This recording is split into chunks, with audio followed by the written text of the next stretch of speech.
When you're ready to submit leads into your system, there are a few things that you'll need to have in place. There's also a process of getting the leads to submit directly to your system from wherever they're being generated.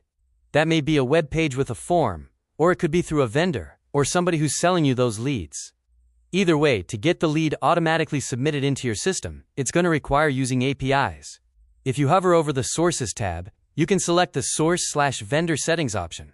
If you have a brand new system, you will not see any of these sources yet. You'll need to use the Source Wizard to create sources.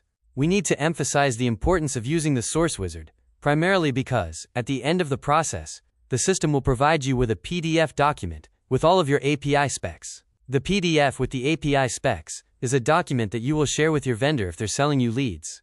They would need that information in order to be able to automatically submit leads into your system. Likewise, if you have a website that you are managing, you will share the API specs with your developer to integrate to submit leads from a form directly into your boberdoo system. The process of sending test leads involves good communication with your vendor and just a little understanding about the differences between errors and successful tests.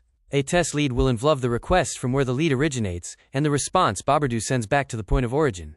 It's the response that you generally will focus on. The response will show you the status of the lead, which will be one of three states: error, unmatched, or matched. Error means the lead did not successfully make it into boberdoo. The error status will typically include a brief reason why, such as a required field is missing data. The unmatched and matched response mean the lead successfully made it into boberdoo. Unmatched means the lead did not match any partner filter set in your system, whereas a matched lead, of course, means the lead was successfully matched and delivered to the buyer. You can always retrieve specs from an existing source. The Download PDF documentation button requires a password. The PDF includes the API key and the spec URL, where a developer or your vendor would click to get all the information about your lead type. Any questions? Please feel free to send us a ticket, and we are more than happy to help.